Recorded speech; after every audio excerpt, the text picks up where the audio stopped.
on voice, material voice, and gender and what that means. It was actually, it's an award-winning book. You should probably read it. In fact, according to the Theater Journal, her book should be given pride of place on every feminist bookshelf. So if you have a feminist bookshelf, put Professor Bloom's book on it.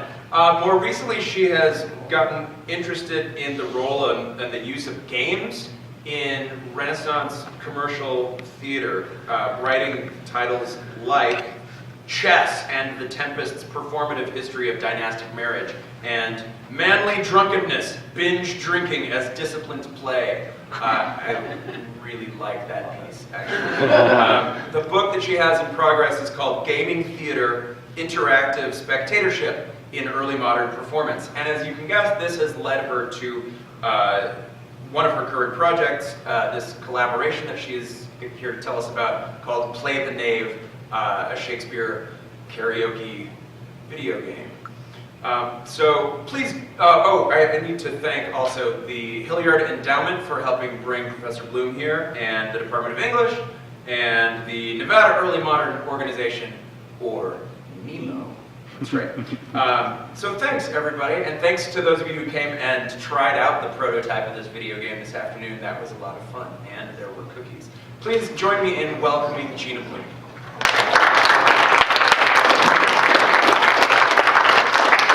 Well, thank you all so much for coming out on this Friday evening, and for inviting me to share this research with you.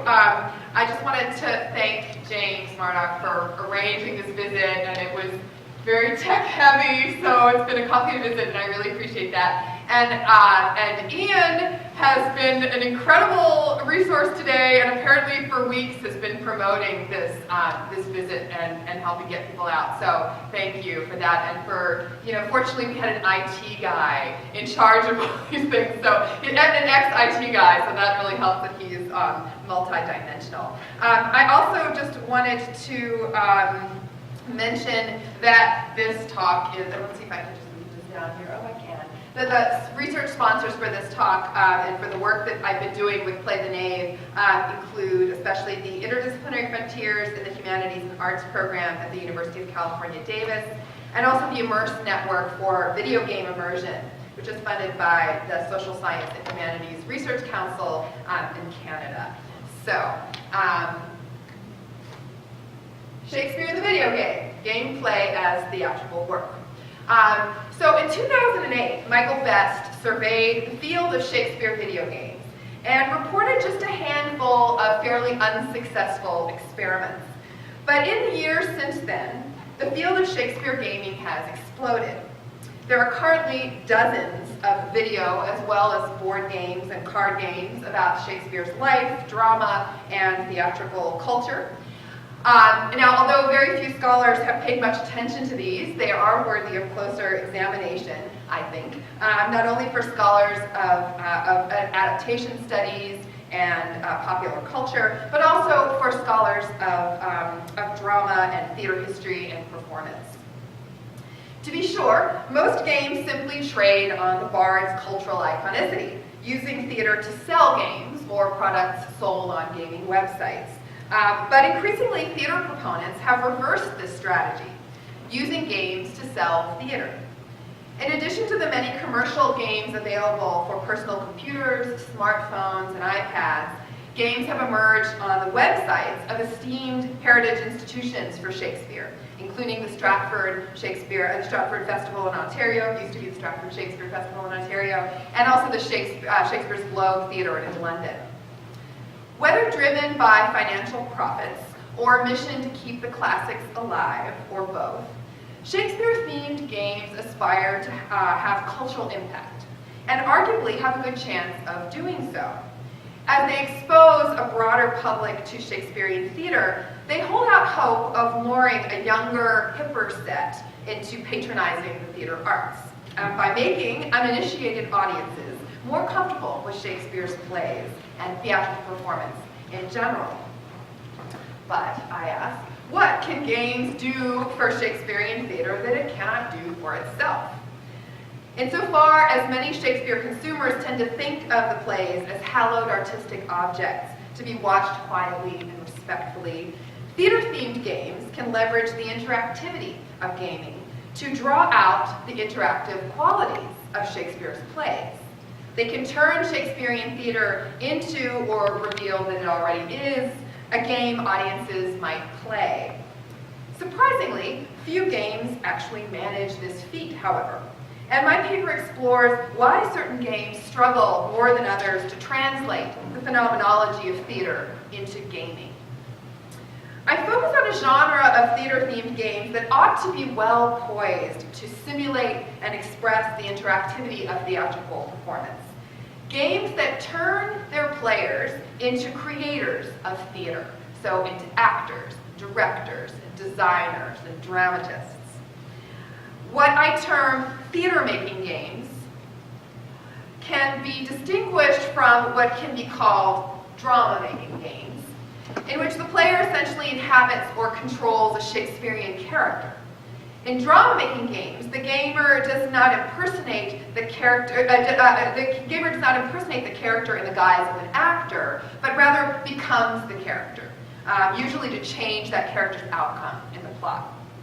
So, for instance, in Alloir Entertainment's hidden object puzzle game, Hamlet, which came out in 2012, the player controls an avatar of the Hamlet, of the character Hamlet, who has to unlock various puzzles to reach his Ophelia.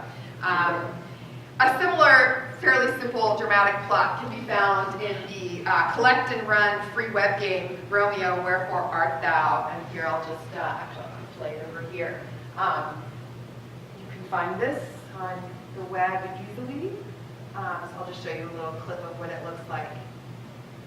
So, in this game, the player controls the Romeo avatar, and in this Super Mario Brothers style game, your Romeo has to overcome many physical obstacles in pursuit of his Juliet. As you can see, I'm really not very good at this game. This is me playing.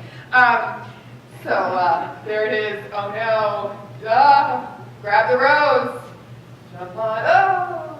Don't forget the books.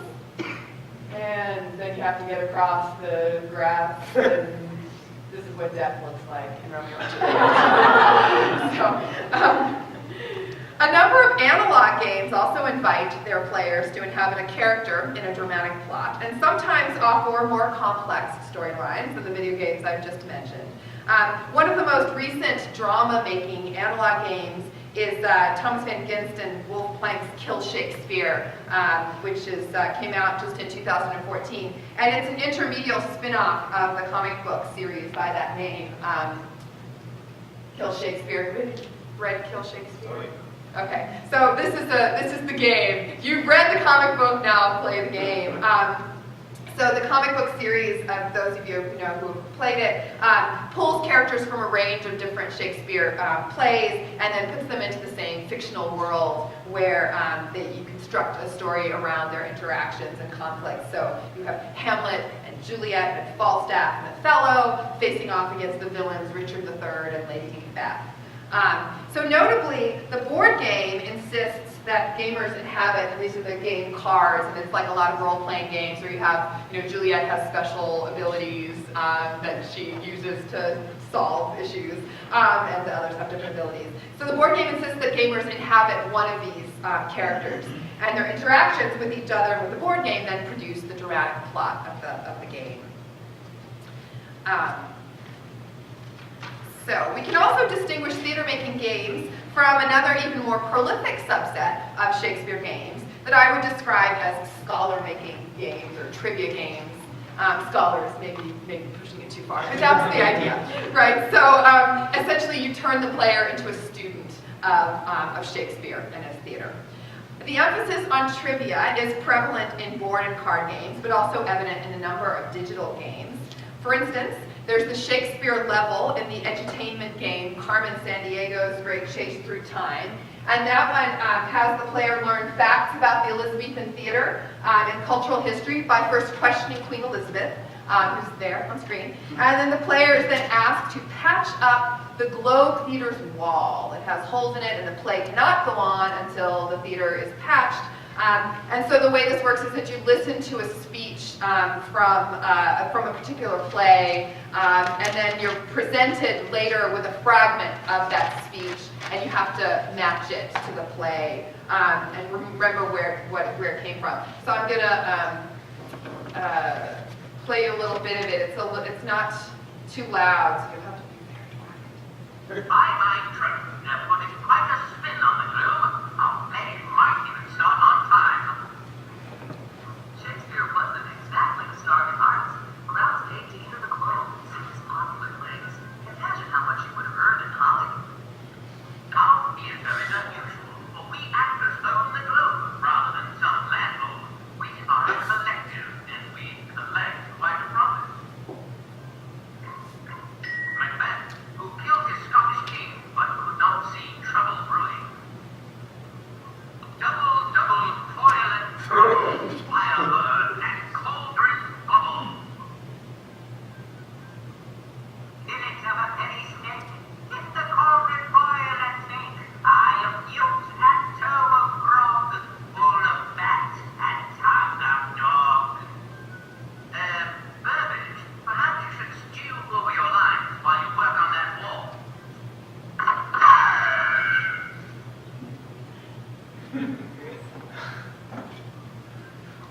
I'm much too talented for this tedious work, huh?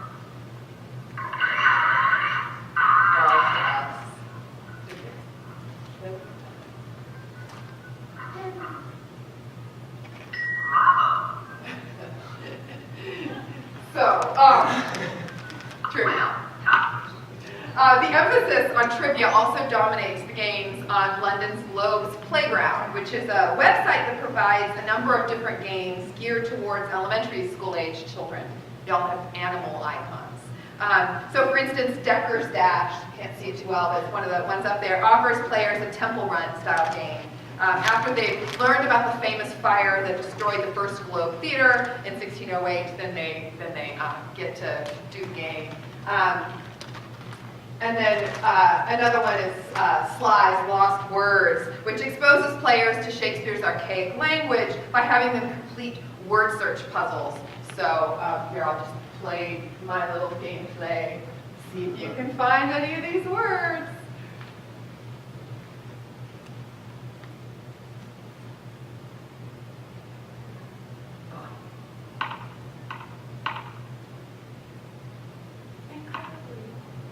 And then you get the definition, right?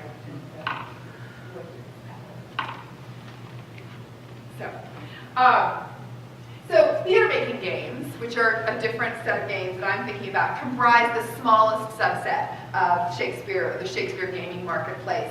So I found about 50 games so far, and of those, only about a fifth are theater-making games. But to my mind, they are quite a valuable contribution to Shakespearean popular culture, particularly because of their potential to teach players skills of theatrical production and reception. Unlike scholar or drama-making games, in which players, for the most part, consume someone else's fiction or their historical data, theater-making games invite players to feel for themselves what it is like to put on a play in all its diverse facets. However, despite their promise, most theater-making games struggle to successfully instill their users in the experience of theater. I'm going to discuss some of these games, arguing that their limitations are a function of their gameplay mechanics.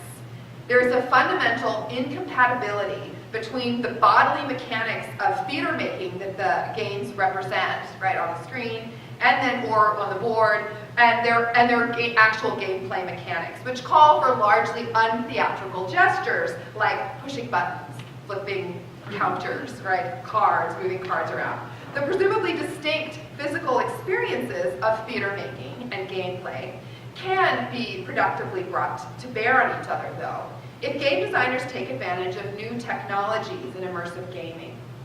So as a case in point, I'm going to turn later to discussing the Shakespeare video game, Play the Knave, that I'm currently helping to design with colleagues at the University of California, Davis. And I know some of you had a chance to play it, some didn't, so we're going to have a little, Ian and I can do a little demo for you in a little bit. So we use for the game a low-cost Kinect motion capture camera.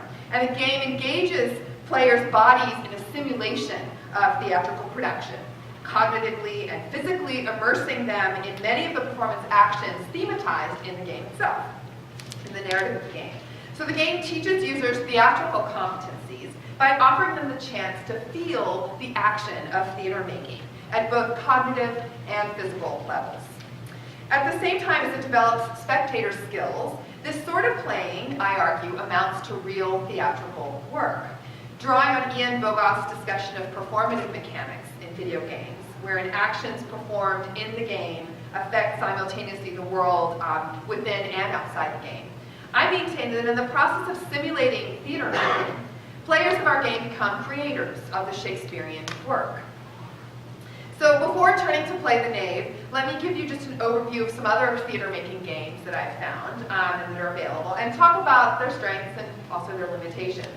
Now, whether explicitly or implicitly pedagogical, theater-making games hold out great potential for teaching users about Shakespeare in performance.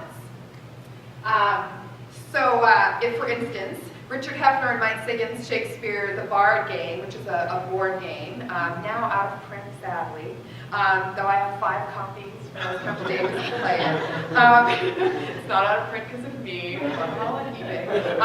And then also Shakespeare's Globe has an online game called Hemming's Play Company, does a similar thing. And in both of these games, the player pretends to be a stage manager or a theater manager, working to stage commercially viable plays amidst numerous obstacles, right? So, for instance, all the vagaries of performance come into play: lost props, sick actors, mercurial audience members, and so forth.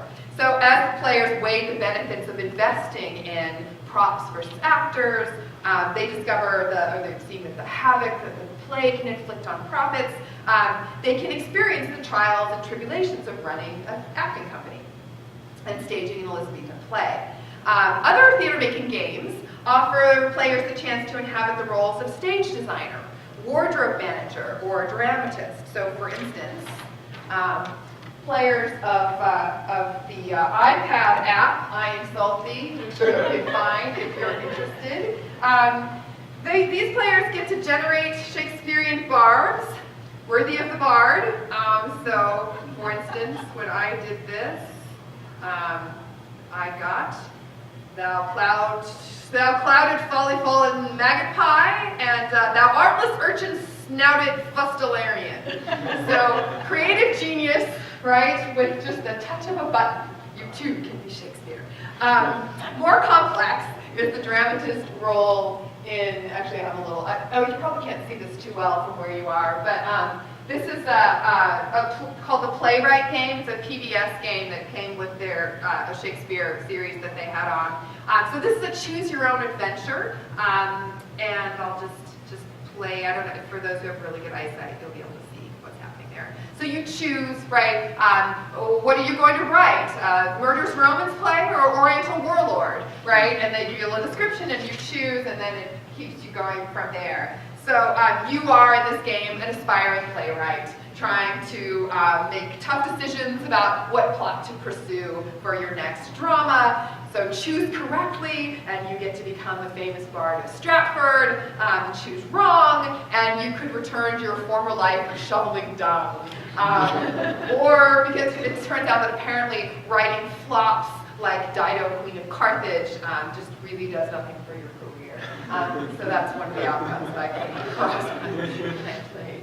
Turned out I really couldn't have become a bard. It's more like so, setting aside their obvious bardolatrous ideologies, the games have pedagogical value insofar as they familiarize their users with various aspects involved in the process of theater making. Such that I think when players attend an actual Shakespeare performance, they will arguably be more critically and emotionally engaged in what they see. As scholars in the field of educational gaming have shown, games are especially successful in skilling players because of their immersive and interactive qualities. So they offer players the chance to practice certain actions in a protected, curated space. However, the physical mechanics of most games, I would argue, limit their pedagogical potential. by keeping just out of reach the phenomenological experience of theater making. In these games, the embodied game actions, like pushing buttons, clicking the mouse, flipping a card, moving a counter, abstractly represent the embodied gestures of producing theater, but don't come close to mimicking it, right? So just to give you just an instance of this, players of the Bard game, I'll show you what this looks like. Here's the Bard game, what it looks like to play it, right? This isn't very theatrical. So you go around and you go to each space to choose your props.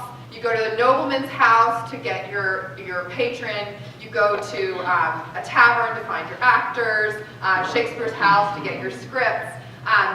So you get to feel what it's like to put on a play to some extent. But to do so, this is what you're doing, right? And you move your person to the place, and then you buy what it is. So, although the game immerses the player in an historically accurate story about managing a theater company, this immersion works solely at the level of narrative representation.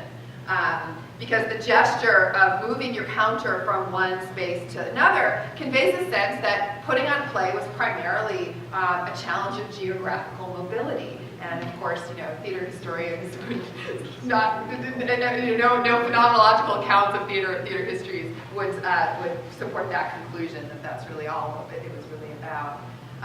So the tensions between the physical gestures of theater making and game playing are especially evident in a game like Design a Postcard, which is in Shakespeare's Globe Theater.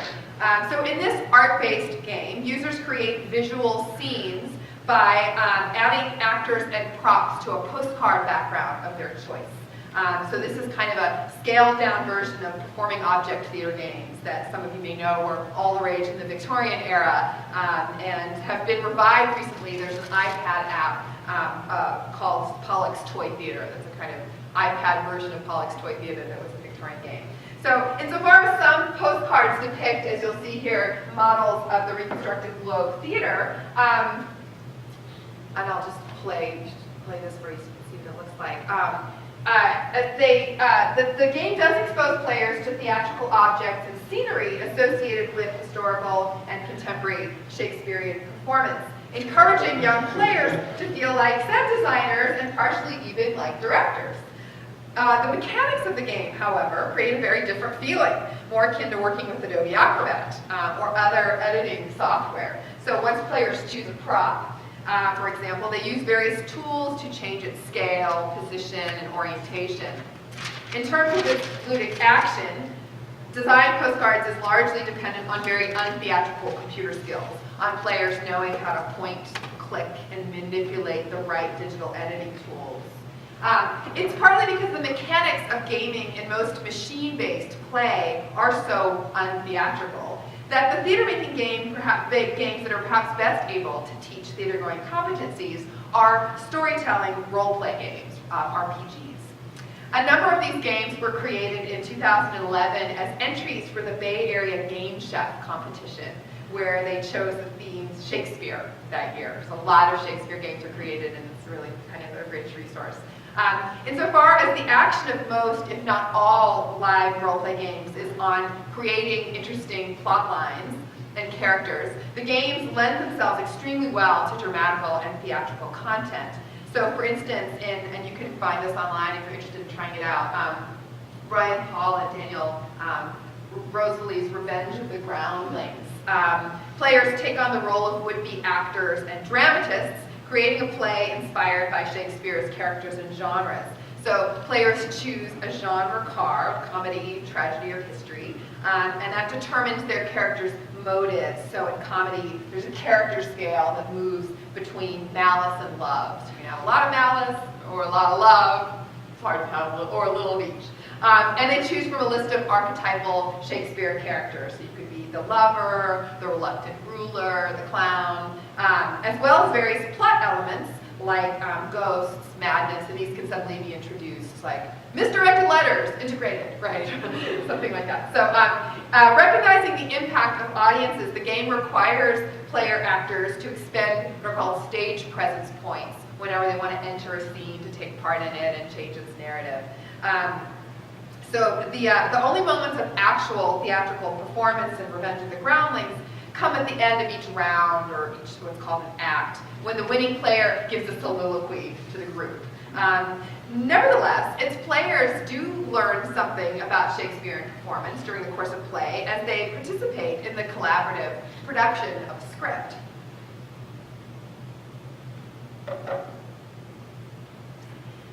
In our integration of embodied role play to teach theatrical competencies, storytelling role-playing games support my sense that theater-themed games are more pedagogically effective, at least in terms of theatrical enskillment, when their materials of play closely resemble materials used in theatrical production.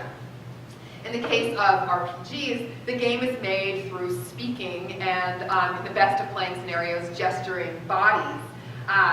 But is it possible to create a similar experience of theater making through machine-based play?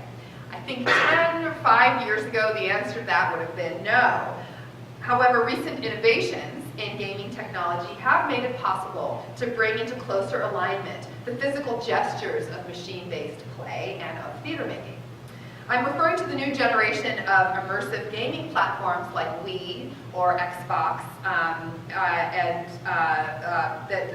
the Kinect for Windows, which is what we use, in which the player controls their on-screen 3D avatar through the use of their own bodies. If the user wishes for her avatar to wave a hand in the air, the user simply produces the gesture, and that gets mapped onto the 3D avatar, which reflects back the gesture in what feels like real time. Theatrical paradigms, perhaps unwittingly, inform this technology of animation, and I would suggest that such technologies hold out revolutionary possibilities for bringing the experience of theater going and theater making to people who might never otherwise set foot in a theater, particularly not a Shakespearean one, or who just don't get all that excited when they do.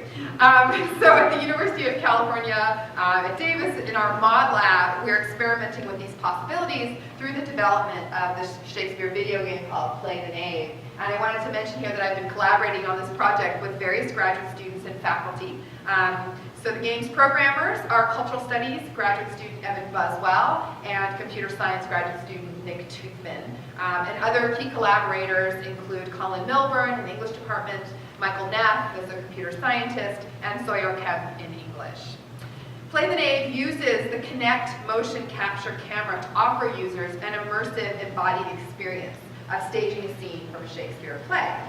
Gamers begin to craft their production of the scene by choosing set design. So they can choose a historical or fantastical setting, and then they choose their music, and they choose their lighting. There's going to be different kinds of options you can have. You choose your costumes, your avatars, and then the theater space, so the proscenium or thrust stage, and we're going to be putting in actual theater stages that you could find. Here in a moment, you're going to see the Stratford Festival stage. Once these choices are selected, the screen shows a three-dimensional image of the theater stage the players have chosen, all done up to convey their choices that they have selected. And then the avatar appears on the screen, on the stage, ready to perform. Shakespeare's scripts scroll at the bottom of the, or the top of the screen, and in a kind of theater karaoke, the player performs, and their gestures and voice are mapped onto the avatars. So the effect of seeing one's performance mirrored live on the screen in front of you. To show you what this looks like, James is going to do this, but the avatar's been having trouble with his Hamlet inky cloak today, so that the darkness wasn't working too well. But Ian does a really great Verone, as it turns out. So we're going to do a scene from Love Labor's Lost, and we'll kind of get it going up here. I just wanted to note that it's still in beta testing, so it's not perfect. You'll see lots of little flaws, but you can get a sense of what we're trying to do here. And remember that ordinarily, before this happens, you'd be guided through the selection process of choosing all these different things, and then we'll get us here. So we also have a little tutorial that starts it. Yeah, let's take the light, and then we'll put this on the screen. Oh, sorry, wrong one. Well, that's okay. We'll turn it on. Actually, no, we'll turn it back on. That's probably better. we're good about it. Using multiple cameras to put more people in a scene. In the final version of the game, you'll also be able to record your scene. So you'll perform it, and it will record your gestures on the screen and also the voice that goes with them. And then at its close, you'll get a link to the scene, and then you'll be able to see it from any seat in the theater. So it's actually quite easy to adjust that camera. Right now, it's right in there. But so you could get closer, and then you could actually see it as it would look like from the balcony, or from the left side or the right side. So the recorded scene could then be shared with a chosen viewer. So you could send it to a teacher or a friend, or you could put it on Facebook or on YouTube. And many of you know, YouTube's become a dominant medium for the production, reception, and teaching of Shakespeare in the 21st century. So it's a place where that could contribute to that. It will also be possible to mash up scenes created by other users, right? So you could put your scene together with someone else's and create a play, or edit put in your own voice with their body. Ultimately, users will be able to perform remotely. So their avatars can, if you have a Kinect camera with a friend in China, and you have a Kinect camera here, you can merge together on the same virtual stage, even though you're performing in different places, and your avatars can interact even though you're in different places. Also, users will be able to import create and import their own assets, so their own theater stages, and draw their own avatars, and import those into the game. Put your own music in, choose the scene you really want to do, all of that. And then, of course, the folder that has an open source online Shakespeare text, and other Shakespeare texts are available to do that. So you can stage any scene from any Shakespeare play, or produce, splice together scenes from other people, and you could create the whole play if you wanted to digitally. The code for the game is going to be open source. So we're building this on Unity, for those who know that gaming platform. And Unity is not open source, though there are versions that are useful you could use in education contexts for free. But really our hope is to create kind of a community of users, where people are putting in their assets and creating this, whatever they want for the platform to be, and adapting it to serve their own needs. So in terms of our plans for use and where this is going, I can talk more about this also later if people are curious. But currently we're focused on installing the game in theater lobbies. So when you show up at the theater, this game will be in the lobby before you go in for the hour before when people are milling around having a drink, and you can go and play the game. A scene that you're about to go see, like the play you're going to go see, you can just try out a scene from it yourself. So that's one option that we're looking at. And the Stratford Festival has been long interested in what we're doing here, and we have a plan to put it up there. It'll be up there August 1st. So if you're planning to go to Stratford this summer, you can play the game there. And this is actually why we've got their stage in there, and Love Labor's Lost, which is going to be on their stage this summer. So that's in part why we're doing that for this right now. We're also planning to install the game in museums and arts organizations, and anybody kind of interested in Shakespeare. So the Folger Shakespeare Library that many of you will know has a kind of multimedia room that has just a screen in there, so it's a great space to have this kind of game, so people going there can try it out. And down the line, we are also looking to release this into classrooms, K through 12 education. We're not quite sure how we'll do this yet, but it's quite a cheap camera. It's $250 for Kinect, and as long as you have a good PC to run it on, you have everything you need. So it's actually quite a cheap technology to adopt for the use for use in schools, even public schools. And ultimately, if there is interest, we'll consider releasing the game to a wider public for play, perhaps like on the Xbox system or something like that. So that's still in the works for down the line. So, as should be clear, the public pedagogy angle is very important to us. And in fact, Shakespeare pedagogy very much informs this project. So Play the Knave is inspired by an activity that's long been popular amongst Shakespeare teachers, which is having groups of students perform scenes from a Shakespeare play in order to study its language and themes, plots, and characters. Scene performance activities offer a practice-based research method through which students discover variations in the way a play can be interpreted. Students consider the many variables that go into a production, like setting, costumes, line delivery, casting, all these things. And this process of working out how to represent a scene, as well as the larger drama of which it is a part, becomes very useful for understanding, all of it, right? The theater, the play itself. Play the Knave's game format replicates, and I think arguably improves on this staple of Shakespeare pedagogy. In addition to exporting these methods of teaching Shakespeare outside the classroom context, the game's algorithmic setup systematizes the components of performance. And this has several positive ramifications for users within and outside classrooms. So for one thing, it helps users become and remain conscious of the relationship between interpretation and production decisions.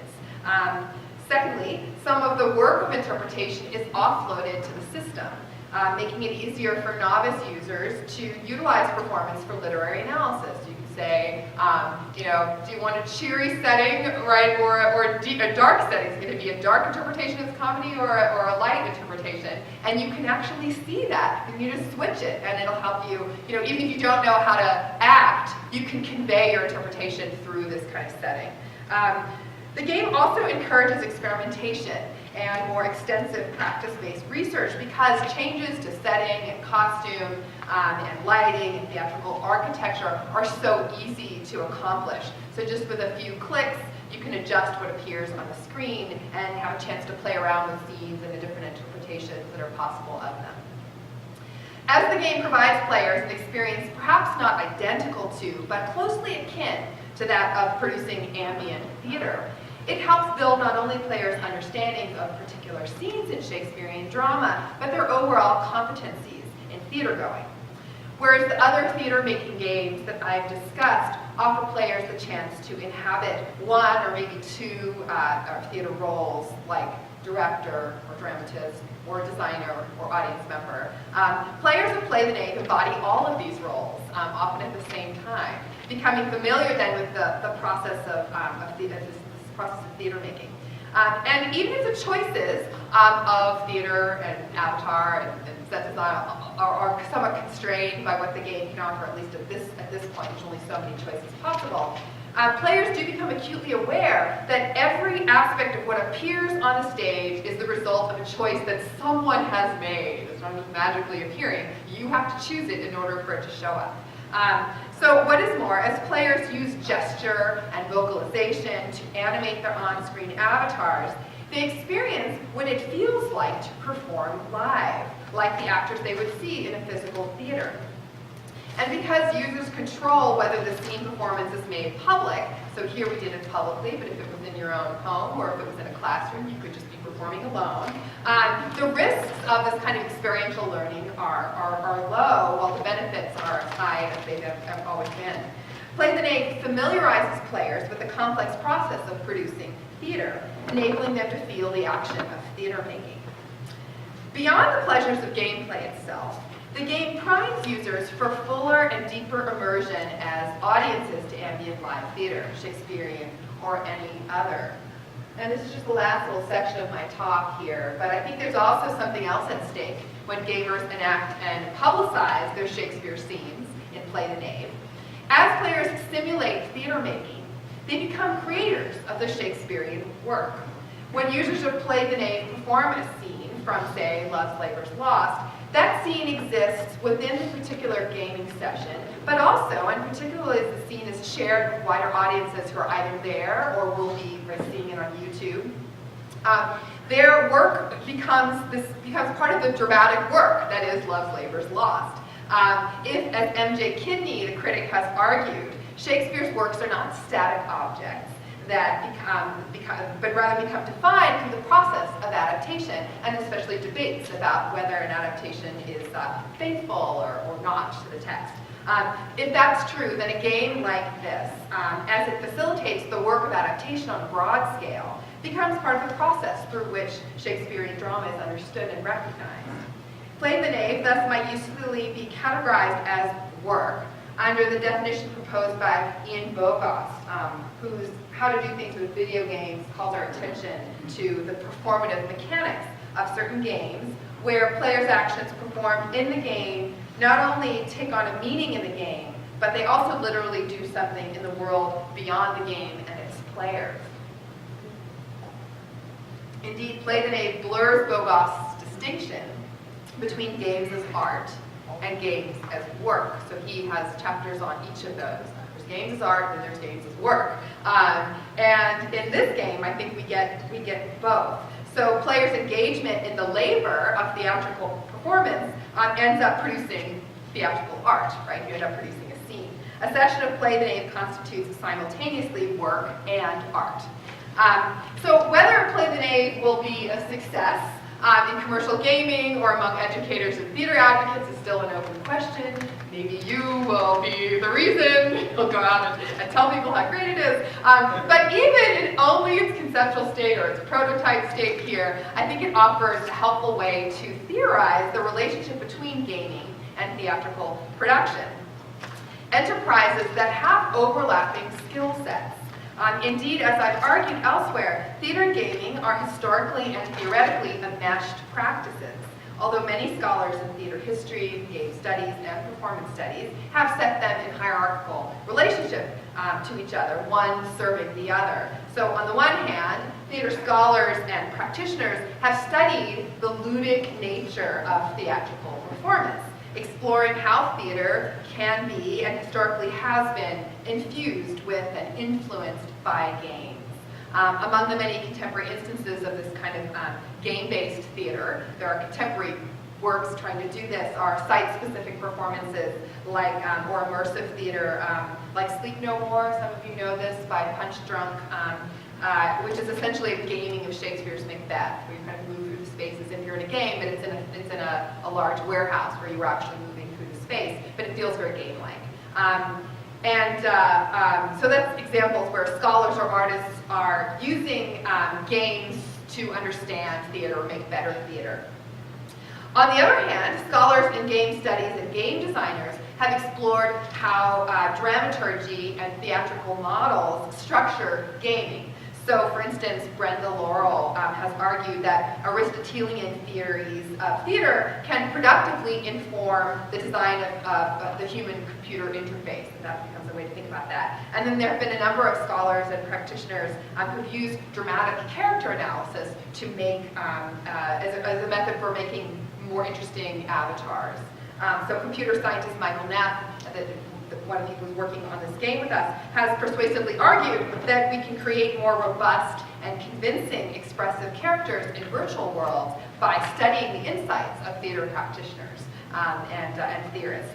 So in each of these cases, I think, scholars leverage one discipline or practice against the other, and I'm wrapping up the last paragraph here. But so in the first case of theater, gaming is used to understand or produce theater, so theater subsumes the game. And the resulting product or theory is considered as or in terms of theater, right? In the second case of gaming, theater provides models or tools for understanding how games work or for producing better games. And in this case, gaming subsumes theater. Play the Knave emerges out of and constitutes a more reciprocal relationship between gaming and theater, underscoring the transferability of skills between these presumably different engagements. Theater inspires the game's design, but gaming technology makes it possible to create the game in the first place.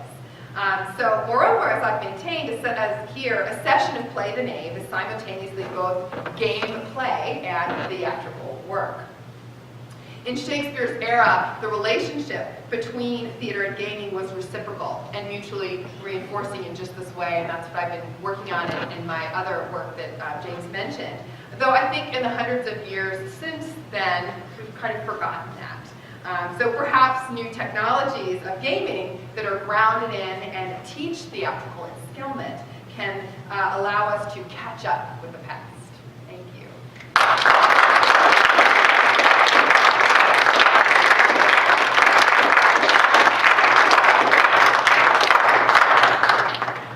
So I would love to take questions or comments or just curious to hear more about something? Any questions at all? Yeah, I just, you're talking about, this is a theater-making game, and I really seem to be making an argument that it's actually also, or even mostly a scholar-making game. And that's kind of what I saw in your talk, and it was really interesting because you said something about kind of the way these different performances are illuminating, right, the way we can see them as critics, but then also this game is very accessible. So I'm kind of wondering if you want to talk more about maybe some of the choices you made to keep it accessible, but then also some of the ways in which it allows us to kind of keep thinking about these in more scholarly kind of ways. Yeah, that's great. That's a great question. So I think that in some ways it's been interesting for me to move into this because I've never worked in any kind of practice-based, I mean, when I became a scholar, right? But I think for me, the idea of bringing this to the public and creating an outcome of my work that's not just, a paper that somebody can see maybe in a journal or the 50 people who bought my first book, right? But something that reaches this wide public is really exciting. So I love that part of it. But I also think, I didn't anticipate when I started working on it that I'd want to write about it. And I think maybe because I am a scholar, I suddenly start seeing all these interesting ways that it's helping me think about performance. And think about the role of technology in performance, which now, when you go to the theater, I mean, technology's always been involved in theater. From the beginnings, right? Costumes, techne, skill, right? The actor's skills, they're all technologies. I think now we start to see it coming into the theater and being used with, there's always been lighting, but now it's mechanized. And so I think now there's a lot of people very interested in thinking about technology in the theater. And so here, I think it gives us a chance to kind of think about what do we mean by technology in the theater? So here, theater's in the technology, and I'm interested in that. So I think for me, it's just been interesting to figure out all the legs of a project like this. That it's not just about the practice base is one thing, is one part of it, but it's inspired me to kind of look beyond. And I mean, is that what you mean by a scholar-making game? When you say it's more of a scholar-making game, or it's more of a scholar-making game than I was saying it is? Yeah, I think so. I mean, Yeah. I think it has a potential, right? Right. It's not trivia, but No. you're really able to kind of engage with these characters in a way that, you wouldn't be able to do just reading from a text. True. Based So on your own yeah, office. no, that's a good point. In some ways, maybe what I should be saying is that it's actually a blur, or it's a bringing together of those different skills. But so each of these games sort of does its own thing, but in fact, maybe what this does is it does all of them. By that, yeah. Yeah, because it's got it's scholar making, it's drama making to a large extent as well. I mean, you can do your own script, right? So it does allow for that. I mean, it has narrative breadth, right? Or open narrative. Yeah, if you want. I mean, you don't have to read what's on the screen. You don't have to. Yeah. This is related a little bit to what Peter was just asking about. It was, on the one hand, I agree with what he's saying, that's what my question is about, but I would say, just to piggyback on that, some of the stuff that you're talking about is the way that kids just go and find this as a space to play. That if this were released to a wide audience, they could just go around, as I did when I was a kid, or did many games, just screw around with the internet. Right. So it doesn't have to be scholarly. But that said, my question is about scholarly capabilities. I'm struck by, given that this is open source, that you could bootleg, as you say, any sort of play into it, right? And I wonder if there's a way to use the software as a space in which you could experiment with overlaying, say, just the actions with different text, sort of like playing Pink Floyd over the top of the Wizard of Oz.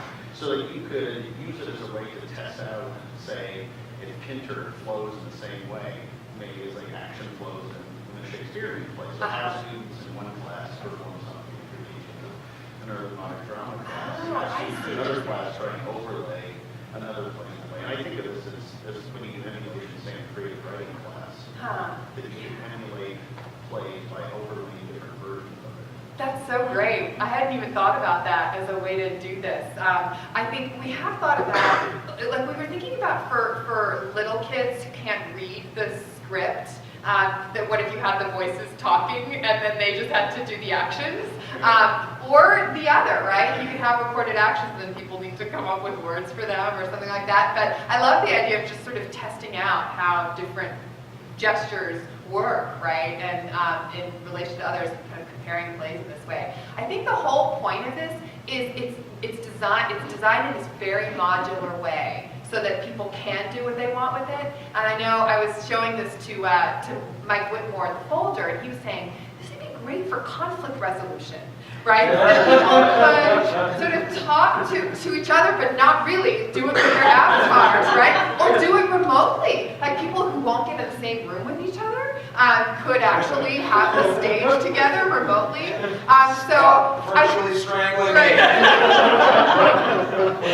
So I do think there are lots of uses for it, and I should say that the guys who are doing the coding for it are not Shakespeareans.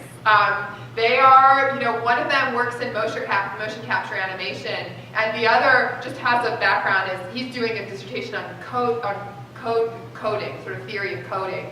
And they're kind of interested in it as a way to think about motion capture, creating motion capture options and filmmaking. So this platform, we call it Mechanimator, is they're designed to allow for anything. So we fixated on Shakespeare to start for a lot of reasons. One of them is that Stratford was interested, and it was kind of a way to start moving in their direction to creating this partnership with them. But part of it also is that Shakespeare's open source. You can't, the playwright cannot come back to ask you for royalties. So, and well known, and has lots of legs, there's lots of places, a lot of people interested in Shakespeare. So I think that's why that's our text for now, but there is no reason you couldn't feed anything into it, not just, plays, but anything, where you wanted to think about voice and gesture together and space, right? Yeah. So it seems this stuff is great, and giving people the opportunity to embody performance choices and see what that makes is great. What I think is limiting at this stage, having played it some this afternoon, is the karaoke model, right? Because the karaoke model controls the timing of the words, right? You can't sing any faster than Frank Sinatra did. You have to do this. And one of the most embodied performance choices that you have as an actor is tempo, timing, delivery, when you can build and earn a pause. So is there a way, do you think, to adjust the karaoke so that there's, or maybe the software doesn't exist anymore, but maybe, giving the actors control over the timing. Maybe there's voice activation software where you can code the recognition of the cue line to allow for it would karaoke. be complicated. Oh, no, I know. Right? Yeah. No, I mean, I think, so there's a couple of things at stake in the question. You could just give each actor a clicker and let them advance the karaoke. We talked about that. We were talking about that. It's difficult because I think part of what makes this so usable and so adaptable is the ease of this. So the text interface, if you want to put in different text, it's super easy. You just get your text file and you put it in, you put your timing codes, you're done. I mean, I'm not a coder, I can do that, right? It's very, very easy. So I think once you start adding in more technology, you end up losing some of that ease and some of the access. So it's not like it isn't possible, but it is, I think there's always these trade-offs that you have to think about, well, what do you gain with that and where do you lose in other places? So I don't know. I mean, I think it's something we'll definitely keep thinking about. I would say that the one virtue of karaoke, besides the ease, is that I think, so there's a couple things. One is I think it gamifies it in some ways, gamifies performance. So this is really, at least at this point, not designed for serious actors to work on their acting. That's not to say you couldn't do that. And I think if people memorized the scene, right, and you had them work in the classroom with it, and then you performed it, no problem, right? You could do the timing however you wanted. So once you have those lines, you could do that, and I think that would be great, right? Why do you need it? You just have that. Of course, why do you need the avatars? If you've got the... Well, because the idea is to play with the system. This is why, I mean, I don't think this is really really for serious actors, although actors seem to really like it. But I think they like it because it's not like what they do on the stage. And I think that, so for people who don't ever get to act, it's really fun because they get to do this thing they don't ever get to do and experience a little bit of what that's like. But for people who do act, I think you get, like this one student of mine, an actor, said he really liked it because it got him out of his body for a little while, which I think he found kind of interesting, just to sort of focus on moving this thing over there. So I don't think it's going to train the next generation of actors. Maybe if they get, who knows? Like, who knows what could be possible? Maybe I sell it short.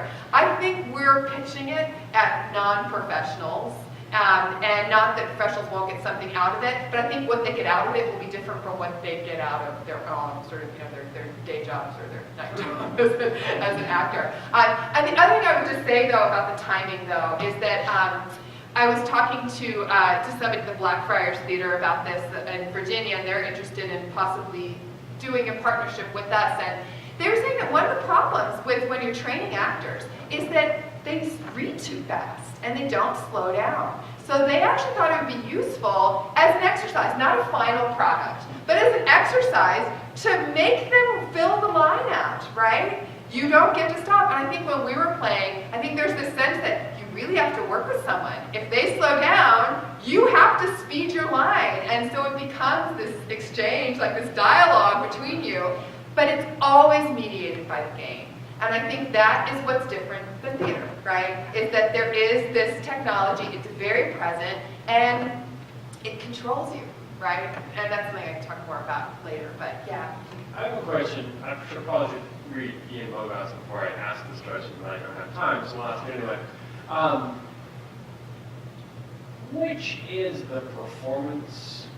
Like when we were up there, the two of us were doing a thing in the real world, and that was having an effect on what was displayed on the screen.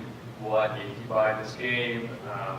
When it's finished, you play it in your living room, that'll be on your TV. Like which performance do we privilege, or should we not privilege? I'm interested in the different performances, or are they all one? I don't know. Yeah, I think there are multiple performances going on. I think you're right about that. And when we were originally doing this, we thought we would put people alone in a room with a couple people. And when I first did this with my students, we didn't want them to see each other's performances because we just wanted to see what would happen. So we would send them into this room, and we actually found it to be much more fun when it was a public performance. So we did the same thing with Stratford. We were worried that people wouldn't want to play if they had an audience. And I know there were people who came today who didn't want to play. They just wanted to watch. But they would play if they were alone with the thing, right? So it's, again, it's kind of it's a trade-off. But I do think that there's an energy to the performance that you get when you have a live, live audience to your performance there. There's also, we added that applause because it seemed like people really needed reinforcement. And we were thinking about adding in laugh lines every so often if we could kind of make that timing where it's pretty easy to do. But I think people do need reinforcement when they perform. So I think the nice thing about, and then maybe it's just kind of a way to think about what, where performance lies. It's really in both places. So I think it's kind of interesting because people were saying today that sometimes you looked at the screen and sometimes you looked at the people live. And I don't know what to make of who chooses one versus another. Maybe that would be a really interesting question to ask people, where they looked and why. Yeah. Well, and sort of along those lines, you sometimes see these kinds of, not this, but you see people that are in a room where they can't see out, if you will, and they're doing some activity, and then you are watching them on a big screen kind of thing. And in museums and stuff, they're testing them out, and I think it'd be interesting to see how that played out, as it were, to have the players inside just by themselves, sort of sealed off, and then the audience observing on the outside just the avatars. And how does that make the two different groups feel? Yeah, it would be interesting. My great fear is always that, for people who don't act and who are new to the scenes, they don't gesture very much. So I think that actually what it can look like is something very boring, right? And people are just kind of like, a lot of people when they first do it, especially if they don't know how to work with Shakespeare, they're just kind of standing there and maybe they'll wave an arm every A really great tool for like high school teachers. Yeah, that's such a great point, getting off the book, right? So it's hard to find a time and to get all kids to memorize it. But at least here you are getting your hands back, right, rather than having a whole script. And I love that point, because I haven't really thought about that, or I haven't really advertised that as something that's a great benefit of it. But you're right. Yeah, I think you're getting them off the book, and you're getting them to think about an audience too. So in a way, so your audience in the class maybe, but also your audience, you are your own audience. So I'm really interested in the fact that when you're playing, you are the player and you're the audience to your own play. And you're kind of moving between those perspectives. And that is challenging, right, when you play it. Because you're kind of trying to stay here and trying to negotiate that. But in a lot of ways, I think that's a really useful way to understand what theater is, right? That there is an audience, it's not just you. Somebody's responding, so you have this immediate response, right? And I think being able to kind of try out those roles back and forth, and trade off those roles is really useful too. Yeah. So you're suggesting that maybe the purpose of playing has something to do with holding up a mirror? Well, there you go. Very nice. Yes. Yeah. Although I think that it's not a mirror, right? And I think and it isn't a mirror for Plato either, and for anybody who uses that idea. That is, it's not an exact replica of what you're doing. So I was saying to a few people today that I really think that the experience of this is much more like puppetry, and somebody was saying like directing. But actually, I think it's because you're both actor and audience and you're trading those roles, it's not as if you puppet the technology and the avatar up there, but the technology puppets you, right? So you end up saying, okay, I'm gonna move more slowly because it's more interesting. I won't cross over, right? Because that messes it up. So you read what the technology makes possible, and then you respond. And the best player is one who lets the technology kind of tell them what they can do. So it's a relationship between you and the technology, right? And you have to kind of give, and you kind of give and take, right? A video game theorist that I like to follow has talked about how frequently in gaming the technology makes you. Yes. Like you're not making the world, you're not affecting the world. The world is conditioning you, whether you're playing Super Mario Brothers or Wherefore Art Thou Romeo. The world is conditioning you to behave in certain ways. And I think, for this theorist, it's terrifying. I think it should be terrifying, that being made in the image of a video game or technology. But I think the rebellion is, and the beautiful rebellion of this is that it's open source. And so, if I play Super Mario Brothers, I cannot write my own level where I do what I want using whatever commands I want. I have to obey the game. Right. But in this situation, if I am bothered enough by the fact that I can't play Hamlet in hell, I can code a hell background. Right. I can code a hell stage, and there you go. Right.